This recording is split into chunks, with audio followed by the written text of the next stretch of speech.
그 우리 이종훈 집사님이 음악에 아주 소질이 있을 뿐만 아니라 선곡에 아주 탁월한 감각을 가지고 계신 것 같아요. 오늘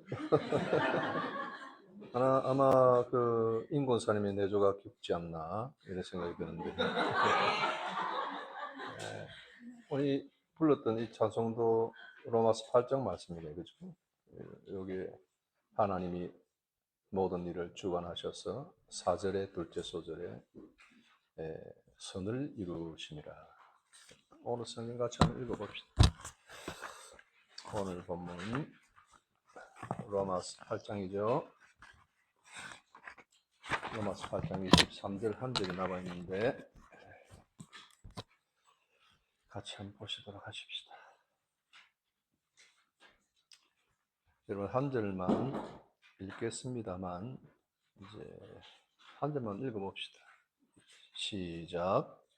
이뿐 아니라 또한 우리 곧 성령의 처음 익은 열매를 받은 우리까지도 속으로 단식하여 양자될 것 곧 우리 몸의 구속을 기다리느니라. 아멘. 저는 이제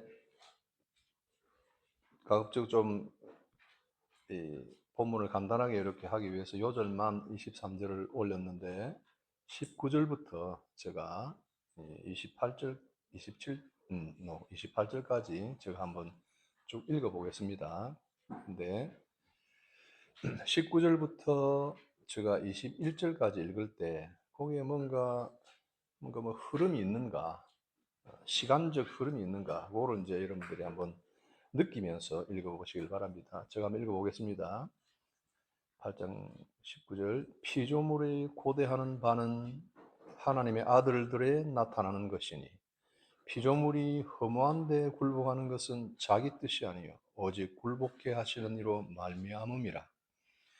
그 바라는 것은 피조물도 썩어짐의 종노릇 한 데서 해방되어 하나님의 자녀들의 영광의 자유에 이르는 것이니라.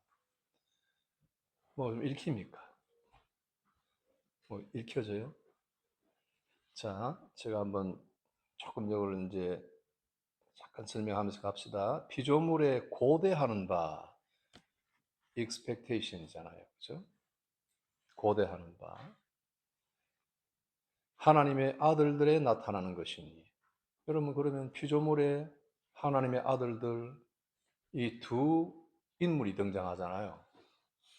근데 하나님의 아들 로마서에서 이러면 주로 예수 그리스도를 이야기할 수 있는데 하나님의 아들들 이러니까 분명히 예수님 아니죠. 그럼 이건 뭐 쉽게 여러분들이 이해하듯이 우리 성도들이에요. 하나님의 아들들. 그러면 피조물은 뭡니까? 그죠? 하나님의 사람들, 자녀들을 왜 피조물을 이야기하는 거 아니겠어요? 그러면 저 수목들이 해당되겠죠? 그리고 우리 하나님 영광의 극장 무대 위에 있는 주인공들인 하나님의 아들을 서포트하는 모든 지나가는 그림자, 태양, 별, 수목, 시내, 돌, 뭐 이런 거 다 피조물들이겠죠. 날아다니는 새, 하늘을 닮은 소, 양떼들. 모든 피조물이 고대하고 있다. 걔네들이 뭘 고대해요?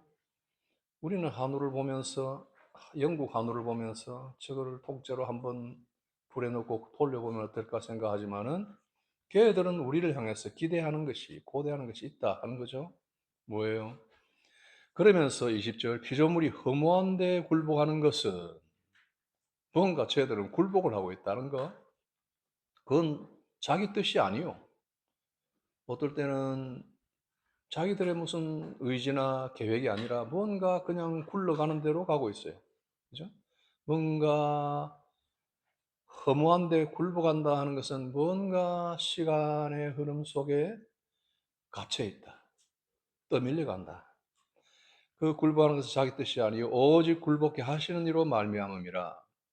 그 바라는 것은 피조물도 썩어짐의 종노릇 한 데서 그냥 주인공들을 세워주는 정도의 백드롭이 되고 무대 장치가 되는 그런 먹잇감이 되고 놀잇감이 되고 하는 정도의 그 썩어짐의 정도를 한 데서 자기들도 해방이 되어 시간이 흘러가고 나면 하나님의 자녀들의 영광의 자유에 이르는 것이라. 이런 어떤 시간의 흐름이 좀 보이지 않나요? 그 다음에 읽어봅시다. 22절 피조물이 다 이제까지 함께 탄식하며 함께 고통하는 것을 우리가 아나니 주인공이 뭘 고통하고 탄식하고 예레미야가 마음에 애통하고 하는 그런 것뿐 아니라 피조물이 다 이제까지 함께 그 시간 속에 절절히 같이 왔다는 거죠. 하나님의 피조물이 하나님의 창조 세계 안에서 모든 것들이 함께 어우러져서 이제까지 함께 탄식하며 함께 고통하는 것을 우리가 아나니 그리고 우리가 읽었던 23절이 나오죠. 이뿐 아니라 또한 우리 하나님의 아들들 그죠? 곧 성령의 처음 익은 열매를 받은 우리까지도 속으로 탄식하여 양자될 것 곧 우리 몸의 완전한 구속을 기다리느니라. 여기 요절이에요. 그래서 24절 넘어갑니다. 우리가 소망으로 구원을 얻었음에 보이는 소망이 더 이상 아니라 보는 것을 누가 바라겠느냐? 보는 건 다 있는데 뭘 바라겠어요? 보는 건 보이는 대로 다 흡수되는 거고 수용되는 거잖아요. 25절 만일 우리가 보지 못하는 것을 바라면 참음으로 기다릴지니라. 진정한 의미에서 바란다는 것은 보이지 않는 것을 기다리는 것. 이것을 주인공들이 알아야 되고 주변에 둘러싼 피조물들이 이것 때문에 우리를 이렇게 부추기고 동행해주고 서포트해주고 먹여도 대주고 놀이거리도 장난감도 대주고 위로거리도 되어주고 아름다운 음악도 들려주고 그러면서 시냇물은 흘러가고 거친 돌이 조약돌로 바뀌고 하면서 하나님의 아들들이 영광의 구원의 소망을 이룰 수 있도록 그것을 기다리고 있다. 자, 그런데 26절 보니까 여러분 좋아하는 구절이죠. 이와 같이 성령도 우리 연약함을 도우시나니 우리가 마땅히 빌 바를 알지 못하나 오직 성령이 말할 수 없는 탄식으로 우리를 위하여 친히 간구하시니라. 이 맥락에서 이 선고를 한번 읽어보세요. 이 맥락에서 26절을 읽어보세요. 이런 맥락에서 성령도 우리 연약함을 도우신다 할 때 우리 연약함 무슨 연약함이에요? 골반이 아파서 이렇게 무릎을 꿇고 있는 연약함이에요? 가정의 어떤 식구가 중환병에 걸려서 그것 때문에 시름시름 앓는 것을 같이 고통받는 그런 연약함이에요? 이런 맥락에서 우리 연약함은 뭐예요? 시간이 흘러가며 우리 구속의 완성을 향해 가는 이 길을 회방하는 거예요. 인내를 하지 못하는 거예요. 기다릴 줄 모르는 거예요. 그 연약함이에요. 그죠? 그 맥락에서 볼 때 성령은 그런 연약함을 도우셔서 우리가 마땅히 빌 바를 알지 못해요. 여러분이 얼마나 많이 빕니까? 얼마나 많은 기도의 제목을 가지고 계세요. 그 모든 것을 우리가 다 손에 잡고 목록을 적어서 기도하고 잘 알고 빌고 있어요. 그런데 빌 바를 알지 못하는 게 뭐가 있어요? 이런 시간의 흐름 속에 온 피조물이 우리와 함께 탄식하며 우리의 구속의 완성을 향하여 하나님의 시간 속에서 흘러가고 있다 하는 그것을 도대체 모르고 또 그렇게 기도하지도 못하니 성령이 말할 수 없는 탄식으로 우리를 위하여 친히 간구하시느니라. 기도는 10분만 하고 못하고 일어나니까 성령께서 도와주셔서 기도하지. 이런 게 아니에요. 여러분 5분 하는 기도를 성령이 50분으로 메꿔주는 이런 도우심이 아니에요. 금식을 못하니까 하나님이 금식을 하게 도와주신 그런 정도의 디그리로 하시는 말씀이 아니에요. 하나님의 구속의 시간, 그 맥락 속에서 흘러가는 이 도도한 대화를 그 물속에 퐁당퐁당 잠겨 있으니까 그것이 보이지 못하니까, 볼 수 없으니까 우리는 다 잊어버리고 이게 뭐지? 왜 푹 들어가지? 왜 숨이 막히지? 오늘은 왜 이렇게 헤엄이 잘 쳐지지? 오늘은 순풍이네, 오늘은 역풍이네, 뭐 이러고 있는 동안에 하나님의 그 완전한 구속을 향한 대화를 잃어버리고 뭘 기도해야 할지를 거기서 종종 상실하고 망각하니까 성령이 그걸 위해서 말할 수 없는 단식으로 가장 소중한 기도의 제목들을 일깨워 기도해 주신다. 이런 맥락에서 27절을 볼까요? 마음을 감찰하시는 이가 성령의 생각을 하시나니 이는 성령이 하나님의 뜻대로 성도를 위하여 간구하심이니라. 이 하나님 뜻이 뭐예요? 내 병이 나을까? 아니면은 뭐 고치고 쓰러질까? 이게 하나님 뜻을 아는 게 아니에요. 내 사업이 잘 될까 안 될까? 이게 하나님의 뜻을 마음을 여러분들이 발견하는 게 아니에요. 하나님 뜻이 뭐예요? 이런 큰 구속의 역사 속에서 하나님이 가신 성도를 향하여 가지신 그 뜻, 원대하잖아요. 말을 하는 제가 따라가지를 못하겠어요. 이 내용에 정말 하나님의 그 원대한 구속의 뜻을 위해서. 알기는 알겠어요, 제가 실제로. 알면 얼마나 알겠어요.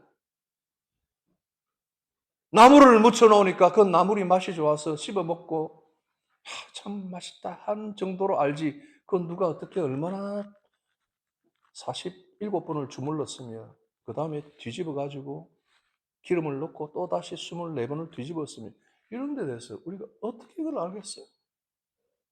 어떻게 다 알겠어요? 그런데 하물며 하나님이 하나님의 아들들로 불러주시고 그들을 위해 완전한 구원으로 인도하시는 그 과정 한순간 한순간이 얼마나 하나님이 그렇게 정성을 들여서 인도해 나가신다는 것. 그것을 조금이라도 안다면 우리가 하나님을 믿는다 하는 것에 대한 인식이 조금씩은 좀 달라지지 않을까.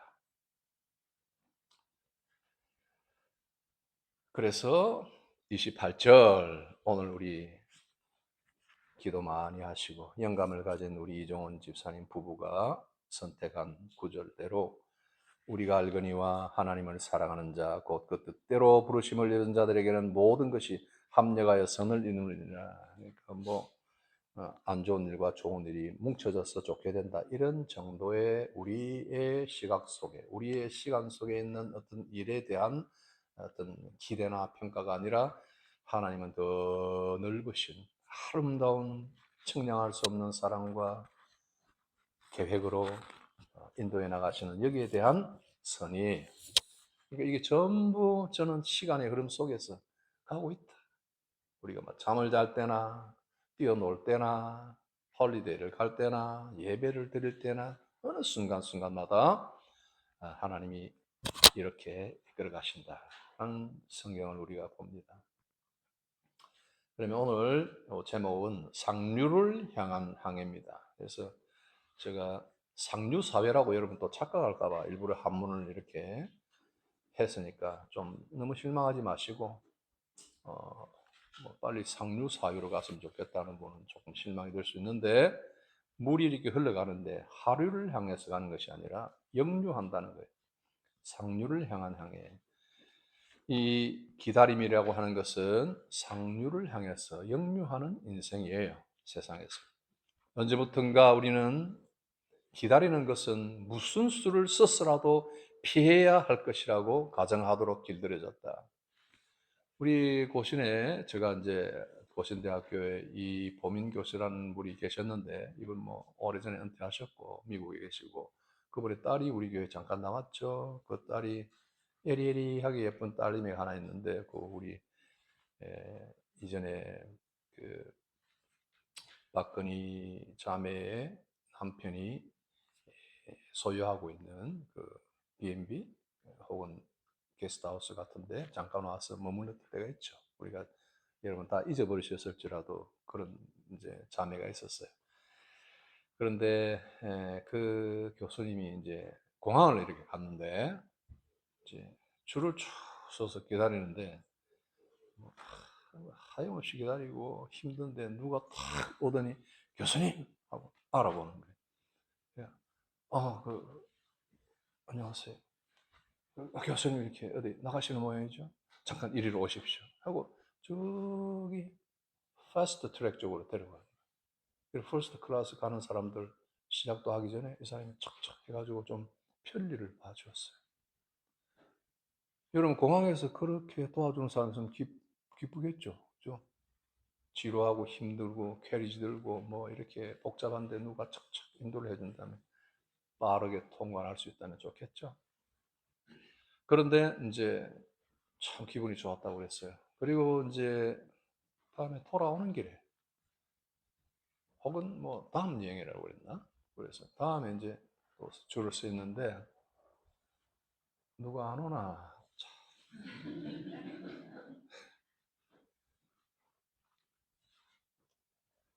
패스트 트랙을 우리 다 좋아해요. 공항에 이렇게 들어갈 때 뭐 A에서 뭐 F까지 오세요 이러면 나는 꼭 보면 뒤에라. 그 차이가 천년같이 기다려지는 거예요. 왜 나는 이럴 때 빨리 좀 안 들어가게 하나? 이런 거죠. 직항항공, buy it now, TV 스트리밍 하는 거, 간단한 음식으로 빨리, 무료 넥스트 데이 배송.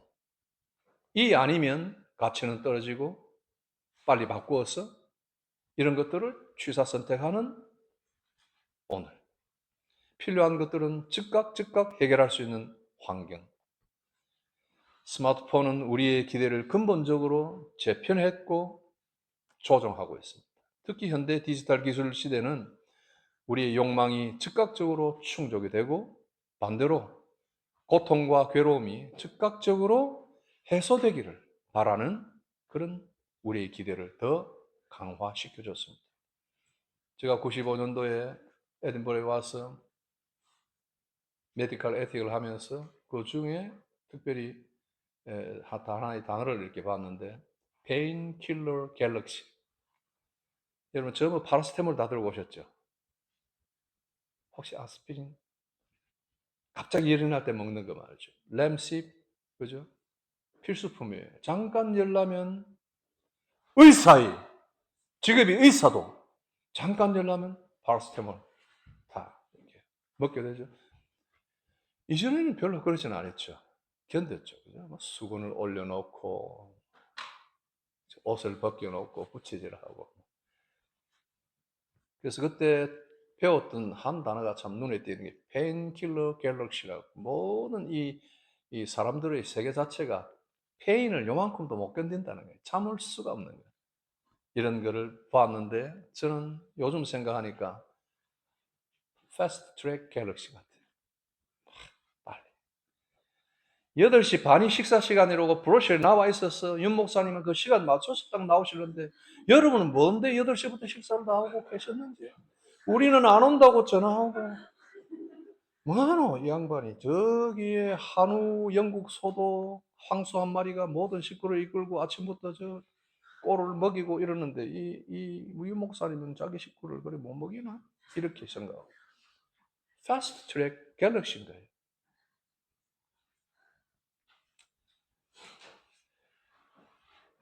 물론 시간을 절약하는 편리함이 본질적으로 다 나쁜 것은 아니겠죠. 효율성을 높이고 생명을 더 구할 수 있고 친목을 강화하는 좋은 일에 또 그 시간들을 사용할 수 있을 것입니다.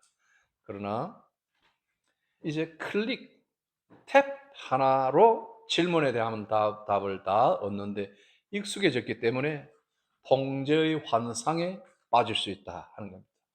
내가 모든 것을 통제할 수 있다 하는 환상. 간단히 말해서 현대의 기술은 우리가 원하는 모든 것을 시간 내에 어떤 방법들을 다 얻을 수 있도록 기대하고 확신하는 것. 찾아봐, 구글. 그러잖아요. 다 있어. 유튜브 찾아봐. 없는 게 없어요. 그런 기대, 모든 것을 다 알 수 있는 확신. 제가 가진 프로포설이라고 그러는 거예요. 정확한 term인지 모르겠는데 한 번 쓰고 버리는 맞는 편이잖아요. 그죠? 뭐 몇 파운드 하는 건데 한 번 쓰고 버리는데 버리기가 너무 아까운 거예요. 그래서 유튜브를 찾아보니까 그거를 앞에 핀을 빼 가지고 잉크를 주입하는 방법이 있더라고요. 없는 게 없어요. 모든 원하는 것을, 원하는 방법을 그 시간에 얻을 수 있도록 기대하고 확신하는 습관을 우리에게 쫙 준 거예요. 그리고 우리는 지금 그렇게 하고 있다고 믿고 계속 그것을 원하고 있죠. 중요한 것은 조심하지 않으면 이런 디지털 기술 속에 우리가 어느새 디지털라이즈 돼가지고 우리 마음밭이 감염되는 순간 하나님이 원하시는 뜻, 인내의 성장의 씨앗의 발아되고 성장하는 것을 방해할 수 있습니다. 이건 뭐 던져버리지. 이건 뭐 자라지도 않는 걸. 그렇죠? 그러나 우리 인생의 어떤 경우에는 기다릴 수밖에 없다는 것을 잘 압니다. 인생의 궁극적인 것들이 기다림을 필요로 하고 종종 오랜 기간에 걸쳐서 지속됩니다. 그러면 이전 세대와 즉 괄호 열고 성경 세대, 성경 속에 있는 옛 세대 그 사람들과 우리 현대 세대는 어떤 차이가 있을지 궁금하지 않아요? 왜냐하면 하나님의 백성들은 주님을 기다리며 주님께서 자신들의 유익과 영광을 위해 개입하실 그 순간만을 기다리면서 조급해하지 않았는데 항상 그 인대로서 그런 과정들을 거쳤기 때문에 피조물들이 허무한 데 굴복을 한다. 피조물들이 가만히 있고 아무 의미 없이 서 있고 그냥 뭐 비 오면 비 맞고 그냥 뭐 죽을 때 되면 죽고 굴복해서 쓰러지는데 그것이 하나님의 영광의 극장 위에 있는 여러분들, 우리 주인공들인 아들, 딸들을 이런 시간의 흐름 속에 하나님의 뜻이 있는데 그 시간이 부조리하게 느껴지고 부조하게 느껴지고 이렇게 해서 하나님의 섭리에 대해서 도통 이해하지 못하게 되는 이런 위태로움을 우리가 겪게 됩니다. 성경의 인물들은 어땠나? 에서 한번 볼까요? 우리하고 굉장히 비슷비슷한 사람들이에요. 우리는 지금 배고픔을 당장 충족시켜야 하는 필요성에 직면해 있습니다. 우리는 장자권을 무가치하게 생각하게 됩니다. 장자권이 뭐 나한테 무슨 소용이 있나? 배고파 죽겠는데. 이것이 창세기 25장 32절에 장자권이 내게 무슨 소용이 있느냐? 이게 에서의 생각이었어요. 하나님과 그분의 백성과의 교제 가운데 차분히 기다릴 그 기회를 그냥 지워버리는 거예요. 피조물이 허무한데 굴복하는 것이 그것이 정령 무의미한 것이 아니었는데 이 하나님의 아들은 배고픔을 못 이겨서 장자권을 무시한단 말이에요. 절대 허송세월이라는 건 없어요. 여러분 돌아보십시오. 그때 요만큼만 더 잘했더라면 그때 이러지를 알았더라면 하는 그 세월들 있잖아요. 그 허송세월은 없어요. 우리에게. 전부 허무한데 굴복한 것 같지만은 그러나 하나님의 아들들이 영광의 구속으로 일어나기 위한 하나님의 그 시간의 섭리 속에서 의미가 있는 것들이에요. 배부르다 생각하는 순간 나는 허무한데 굴복하지 않을 거야. 나는 이런 일시적인 불편함을 견딜 수 없어 하고 배 고픈 순간을 바꾸어 버리는 거예요. 팥죽을 받아서 동생에게서 받아서 벌컥벌컥 맛있게 후루룩 먹고 배부르다 생각한 순간 아차 하는 거죠.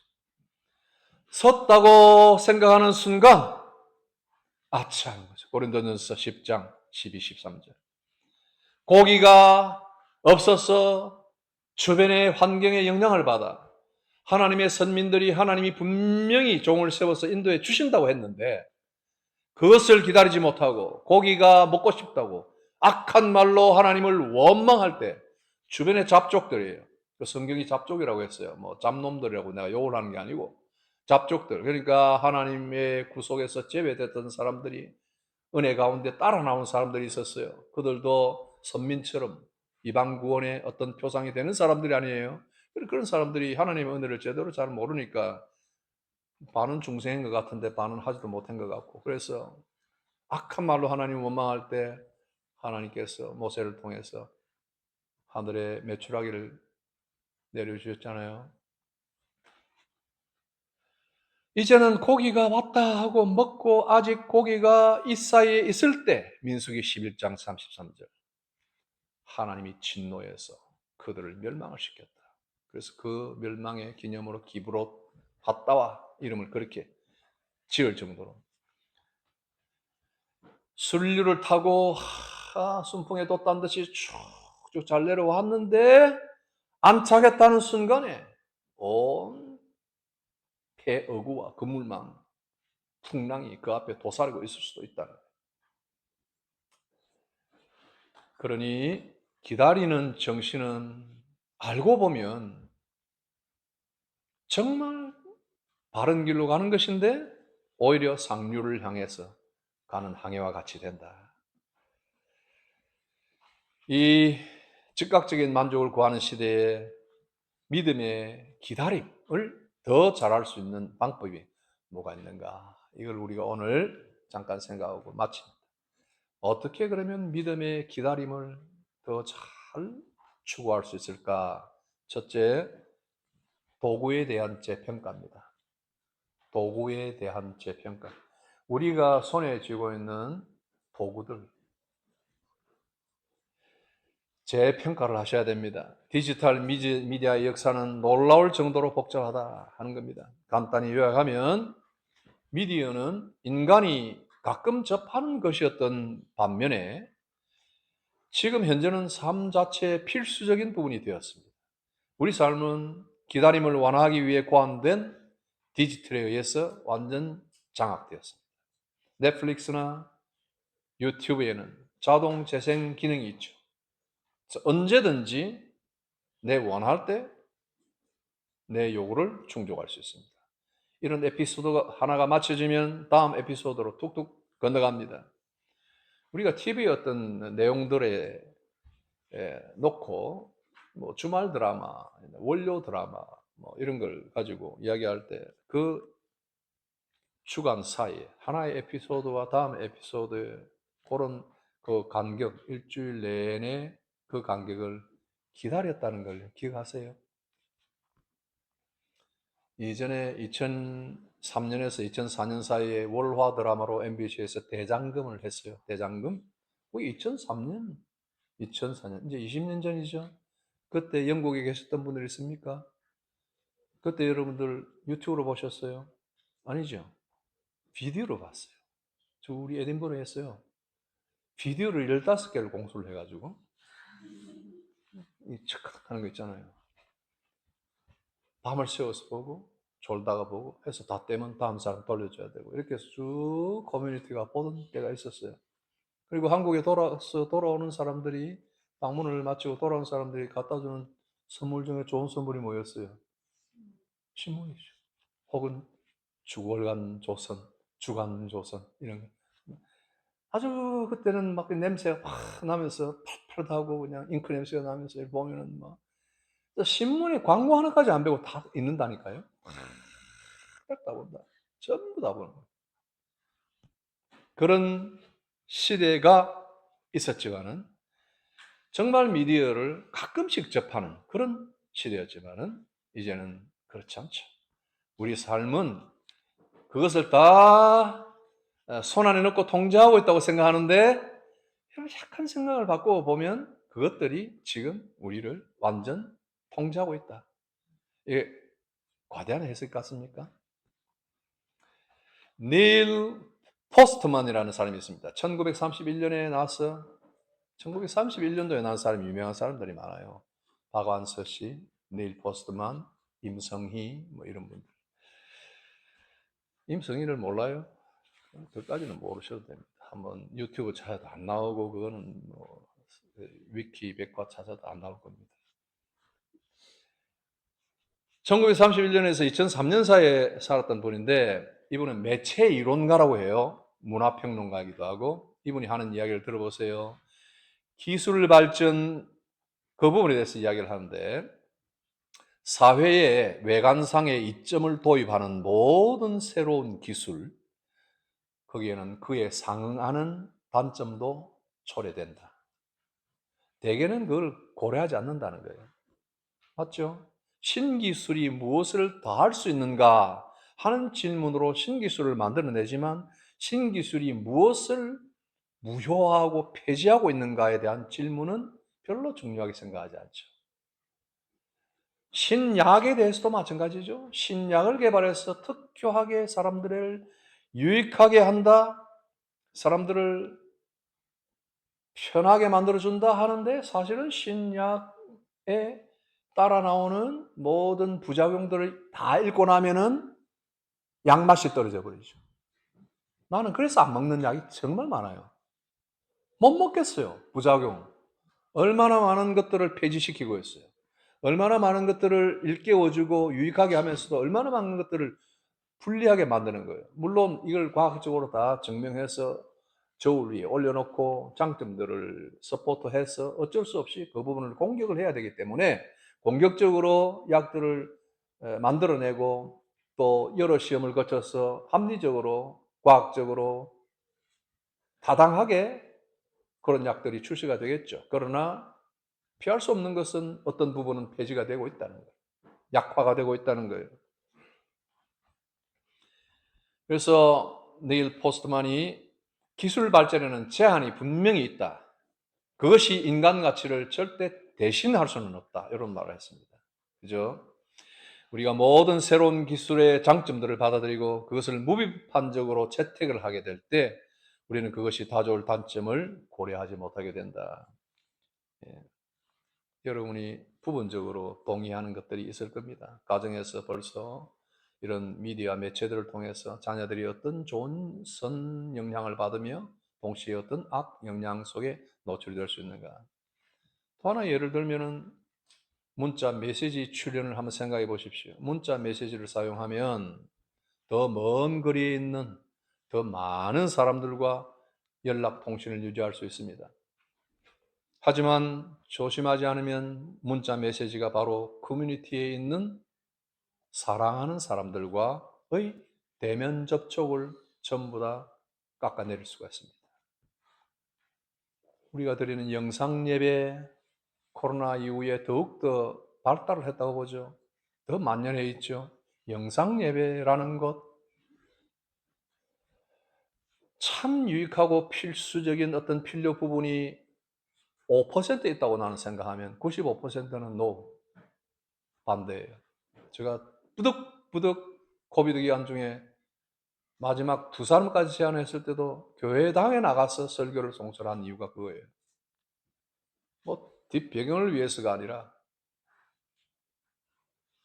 넷을 통한 송금, 헌금 방법. 여러분 익숙한가요, 이제? 나도 그렇게 하고 있어요. 그러나 적은 헌금이라도 준비하여 바치던 일련의 마음의 행위가 이제는 언제든지 아무런 준비 없이 생각나면 문득 떠오르면 클릭해서 팅 하고 튕겨버리는 형식. 장점도 있겠죠. 그러나 받는 분의 기쁨, 이 예물을 받으시는 분을 생각한다면, 그리고 드리는 자의 진심과 헌신을 생각한다면, 그 의미들을 생각한다면 과연 그런 것들이 강화가 되었을까? 아니면 훨씬 더 대략 생략이 되고 감소되고 있을까? 이전에는 우리 호떡 굽는 장사를 하던 구역장 집사님이, 오래전에 가난한 집사님 네 분이 헌금 낼 때 그 꼬깃꼬깃한 돈들을 모아가지고 펴가지고 제일 새 돈들을 순서대로 딱 모아가지고 다리미로 다렸다는데, 나는 다리미로 다려본 적은 없어요. 그런데 나는 그걸 가려본 적은 있어요. 이 사례를 이렇게 현금으로 받았을 때 제일 예쁜 거, 깨끗한 것 순서로 내가 그걸 뽑아본 적이 있어요. 그래서 그것을 하나님께 바쳐본 적이 있어요. 이게 뭐 중요한 건 아니겠죠. 그러나 바치는 마음 속에 어떻게 하면 하나님을 향하여 나의 정성을 온전하게 드릴 수 있을까 하는 그런 마음들이 대략 이제 소실되면 우리의 마음이 엄청 성숙해서 하나님을 다른 방편으로 더 영화롭게 할 수 있는가 싶지만 그렇게 쉬운 거는 아닌 문제 같아요. 모든 좋은 것들은 기다릴 가치가 있고 시간을 필요로 하는 것입니다. 뭔가 시간을 꼭 들일 필요가 없고 기다릴 필요가 전혀 없다면 그것이 그러면서도 우리의 관심을 계속 끌고 있다면 그것이 정말 타당한 도구인가 가치를 재평가하라 이겁니다.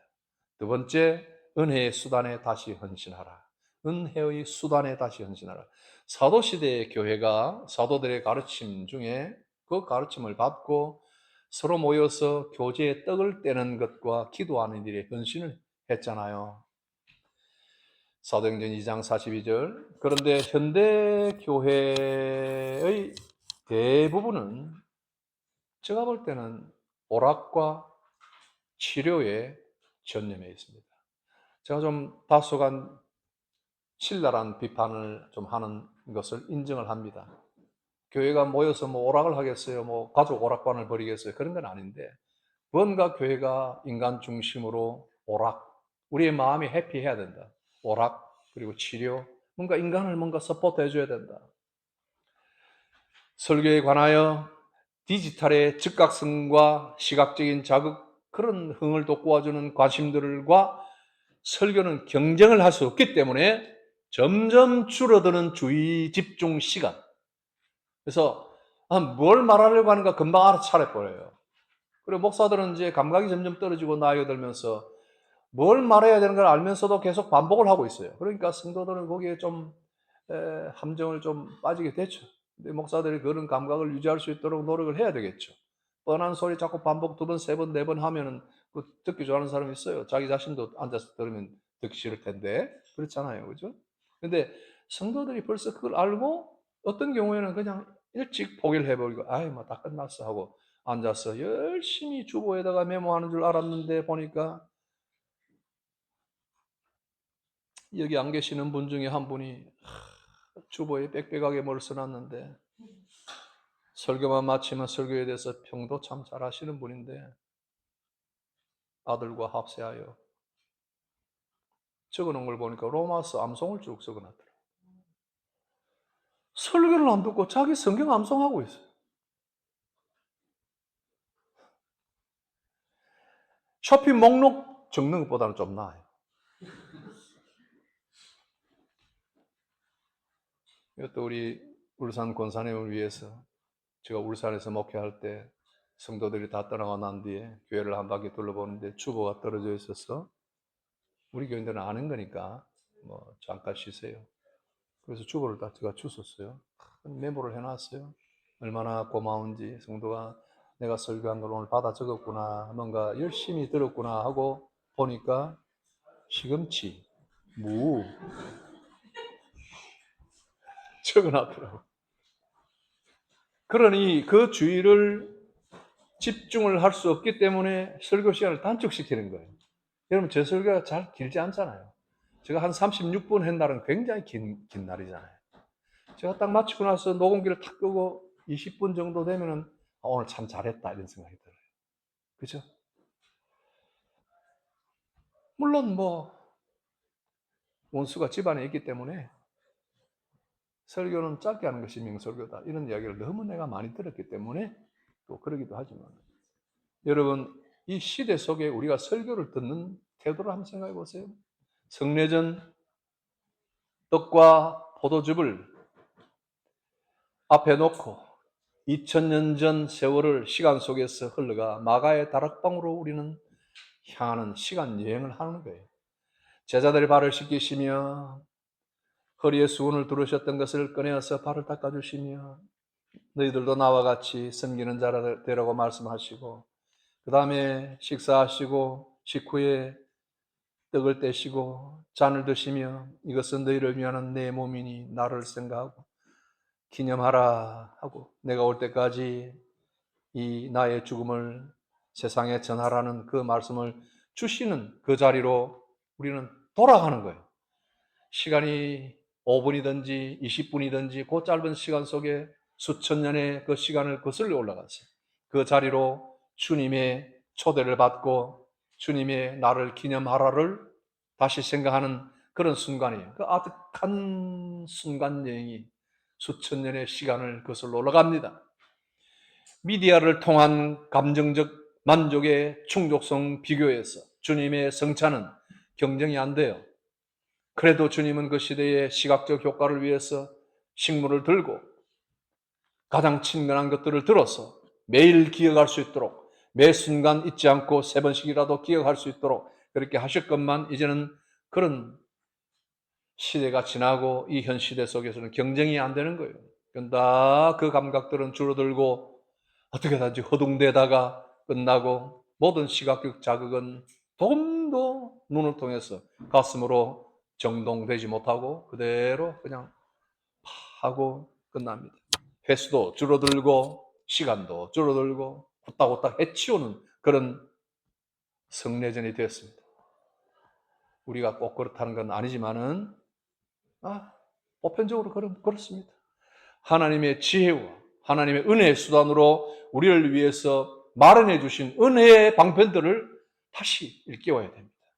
나를 부르시고 나를 세워가시며 장차 완성하실 구원을 실행하시기에 극도로 시간을 들이시는 그 하나님은 그 설교와 성례전을 통해서 하나님은 시간을 사용하시는 거예요. 한 영혼을 품에 안으시기까지 상거가 먼데 집 밖에 나와 저 먼 길을 보면서 거지처럼 오는 그 한 탕자를 둘째 아들을 기다리는 그 아버지의 시간, 오랜 동안 기다리며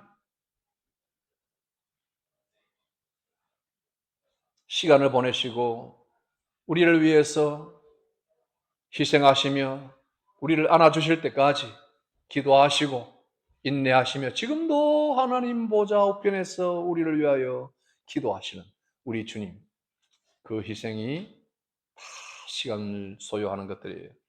말씀 전파와 성례전 집행, 기도를 통해서 우리는 주님께서 우리와 맺으신 약속을 지킨다는 것을 아셔야 됩니다. 그분은 더디지도 않고 우리를 기다리게도 하지 않고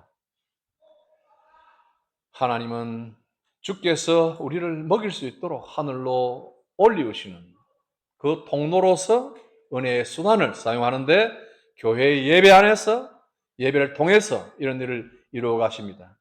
은혜의 수단에 다시 여러분 헌신하십시오. 설교된 말씀과 눈에 보이는 성례전에는 다른 어떤 매체보다 하나님이 지정하신 우월성이 있습니다. 말씀과 성례전은 정말 기다림이 필요합니다. 웨스트민스터 신학자들이 가르치는데 성례전은 하나님을 기다리는 거룩한 기다림을 요구한다. 대유리문답 174에 나와 있습니다. 우리가 생생한 설교 말씀을 듣고 성찬에 참여하기를 기다리면서 우리는 흐르는 시냇물을 갈망하는 사슴과 같이 됩니다. 그러니 이 시간을 빌어서 제가 여러분들에게 한 번 더 부탁합니다. 제가 지난 수년 동안 연말마다 집사 교육 재직 세미나를 통해서 부탁한 거, 회중 기도할 때 설교자를 위해서 기도하라.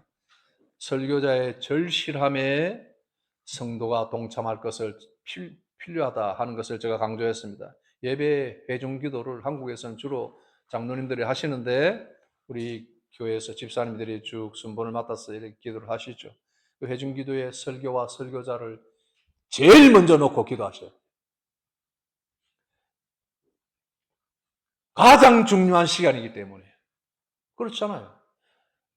내 아버지가 나를 가장 중요하게 생각하기 때문에 새벽기도 때 나오면서 내 기도할 때 제일 먼저 널 위해 기도한다 했잖아요. 예배 중에 가장 중요한 기도의 제목은 설교예요.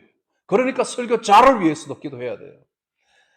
그걸 이제 집사교육 하면서 그렇게 강조하고 제일 먼저 그걸 기도해 쓰고 그 다음 기도와 간구를 쓰고 뭐 회개를 쓰고 이런 순서를 처음에 훈련도 좀 하곤 했지만 안 하는데 뭐 어떻게 해요?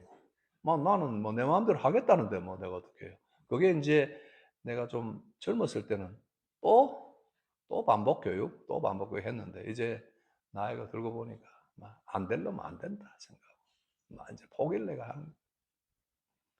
사랑하는 성도 여러분, 하나님이 은혜의 방편으로 사용하는 이것에 대한 그런 인식을 우리가 한다면은 우리는 그렇게 기도해야 합니다. 오늘 예배 우리를 위하여 누가 기도하겠습니다. No, 우리를 위하는 기도가 아니에요. 오늘 예배를 위하여 기도하겠습니다. 입니다. 그렇죠?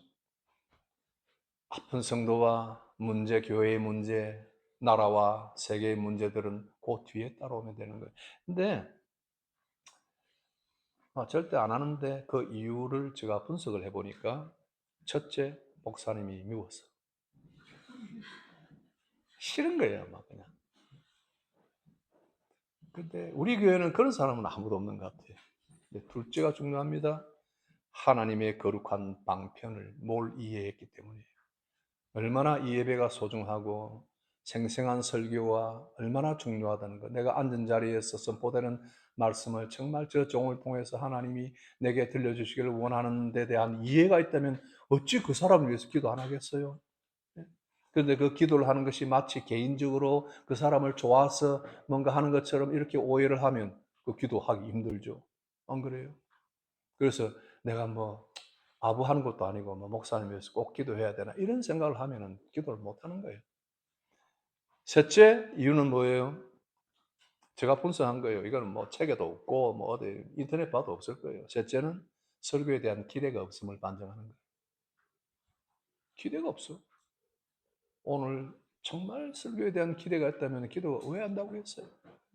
하나님의 은혜의 방편을 사용하신다는 믿음이 있다면 절절히 그 설교자가 서기 전에 하나님 한 번만 더 도와주세요 하는 절실함을 가지고 짧은 순간에 눈물을 흘리며 당신의 양떼들입니다. 당신의 소유입니다. 나하고는 어떤 면에서는 아무 관계도 없는 사람들이에요. 등 돌리면 뭐 끝이지 뭐. 뭐예요? 여러분들은 뭐 아닙니까? 평생 뭐 목회자를 줄줄 따라올 사람들입니까? 아니잖아요. 하나님의 귀한 소유들입니다. 하나님의 택한 백성입니다. 하나님 이들을 위하여 당신의 것이오니 당신이 이들을 위하여 생생한 약속의 말씀들을 다시 증거해 주시고 일어나게 해 주십시오라고 절실함을 가지고 일어서는데 성도들은 기대가 없다? 그것도 무슨 은혜가 있겠어요? 그러니까 하나님 은혜의 방편을 뭘 이해했거나 설교에 기대가 없다. 뭐 첫 번째는 제가 조커를 한 거고요. 그런 것을 잘 생각해 봅시다. 우리가 하나님을 향한 갈망, 그리스도의 인의 삶에서 기다림의 정신을 기르려면 하나님께서 우리를 만나시겠다고 약속하신 곳으로 가야 되고 하나님을 만나겠다고 우리는 거기에서 다시 헌신을 해야 되는 거예요. 그 자리를 소중히 여길 줄 알고 그 자리에 함께한 우리 성도들 내 옆에서 이렇게 어깨를 부빌 수 있는 사람들을 소중히 여길 줄 알아야 돼요. 우리가 함께 이 자리로 나왔다. 만일 우리가 드리는 공동의 예배가 그저 우리가 기다리던 올림픽 경기 하나 보는 것 정도로 택택해서 앉아서 그걸 관전한 정도로 그치는 것이라고 한다면 만물이 단식하며 기다렸던 그 완성뿐만 아니라 우리가 고난의 시간을 겪을 때 우리 주님을 기다린다는 것이 또 불가능하고 어렵다는 것을 알게 될 것입니다. 마지막 세 번째로 시계 방향을 뒤집어라. 시계를 뒤집어 엎어라. 시계 방향이 돌아가는데 거꾸로 한번 돌아보자. 전혀 그것을 따라가지 말고 시계 방향을 뒤집어보자 하는 겁니다. 우리가 소비하는 디지털 기술의 대부분은 우리가 지금 여기 당장을 고려하도록 설계되어 있는 반면에 하나님 은혜의 수단은 우리가 영원함을 생각하도록 하기 위해서 신성하게 고안이 되었습니다. 골로새 3장 2절 위에 있는 것을 생각하고 땅에 있는 것을 생각하지 말라. 소셜미디어 플랫폼은 스크롤 습관을 우리에게 던져주었고 관심을 끄는 다음에 그 다음 게시물로 계속 스크롤을 해서 눈을 떼지 못하도록 설계된 반면에 은혜의 수단은 우리의 관심을 하나님께로만 유지하도록 하나님에 의해서 설계가 된 거예요. 그래서 시기를 뒤집어서 하나님의 관점에서 시간을 보자 하는 겁니다. 베드로는 이렇게 이야기했죠. 베드로후서 3장 8, 9절 주께는 하루가 천년 같고 천년이 하루 같으니라. 우리에게 이렇게 상기시켜 줍니다. 주님의 약속은 어떤 이들은 더디다고 생각하는데 그것처럼 더디지는 않다. 빠른 것이 확실하다고 가정하는 세계 속에서 무의식적으로 하나님의 섭리의 시기를 잘못 해석하지 않도록 주의해야 합니다. 야고보 주의 강림이 가까웠다 하고 말씀하면서 그러므로 인내하고 마음을 굳게 세워라. 인내하고 기다립니다. 바울은 또 이야기합니다. 우리는 잠시 가벼운 환난을 우리를 기다리고 있는 비교할 수 없는 영원한 영광에 중한 것을 준비하는 과정, 준비하는 시간으로 보아야 한다고 했습니다. 고린도후서 4장 17, 18 보이는 것은 잠깐 그러나 보이지 않는 것은 영원함이라. 바울이 뭘 이야기하나요? 고린도 교인들에게 시계 방향을 바꾸라고 이야기하는 겁니다. 그는 기다림의 현재 상황을 알리기 위해서 하나님의 종말론적인 약속을 끄집어내서 이야기합니다. 말씀을 마치겠습니다. 성령님께서 우리의 시계를 조정해서 우리가 당하는 모든 시간과 우리의 삶을 영원의 관점에서 이렇게 이어서 볼 때 우리는 독수리의 날개치며 올라감처럼 용기와 힘으로 주님을 기다릴 수 있는 활력을 얻게 됩니다. 즉각적 만족의 시대에 살고 있는 그리스도인으로서 우리는 의심할 바 없이 때때로 애굽의 쾌락에 쉽게 굴복하고 있습니다. 그러나 보다 중요한 것은 우리 그리스도인이 이 시대의 어떤 것도 궁극적인 만족을 가져올 수 없다는 것을 안다는 것입니다. 우리는 장차 올 성을 향해서 여행 중입니다. 히브리 13, 14절 기도하겠습니다. 이 시대에 우리가 앞에 놓고 있는 것들, 손에 쥐고 있는 것들에 의하여 오히려 수갑이 채워져 있지 않은지 우리 자신을 돌아보고 우리가 가진 것에 대한 가치의 재평가, 하나님 은혜의 수단에 대한 헌신, 또 우리의 주어진 시계를 거꾸로 놓고 돌아보는 이런 마음을 위해서 같이 한번 이 3분 한 목소리로 기도합니다. 존귀하신 아버지 하나님, 하나님께서 놀랍게 계획하시고 우리를 위하여 베풀어 주신 플랜들에 대해서 하나님 복을 내려주시고 지각을 열어주시고 휩쓸려 가지 않는 저희들 역시 도와주시기 바랍니다. 이 시간을 통해서 전달된 말씀이 우리 성도들 가슴 속에 잘 새겨질 수 있도록 도와주시고 어려운 순간마다 기다리는 순간마다 역류하는 듯한 이 상류를 향한 행진을 멈추지 않도록 도와주옵시고 순풍이라고 기뻐하지 말게 하시고 역풍이라고 슬퍼하지 말게 하시고 하나님의 복되신 구원의 여정 속에 기쁨으로 동참하는 저희들 되게 하여 주시옵소서. 눈에 보기에 일이 더디고 고통스러울지라도 우리 하나님께서 또 이 모든 것을 합력하여 선을 이루게 하시고 성령이 말할 수 없는 탄식으로 우리를 위하여 기도하시고 하나님의 뜻을 이해할 수 있도록 함께 하시길 믿습니다. 우리 주님 성도들에게 복을 내려주시고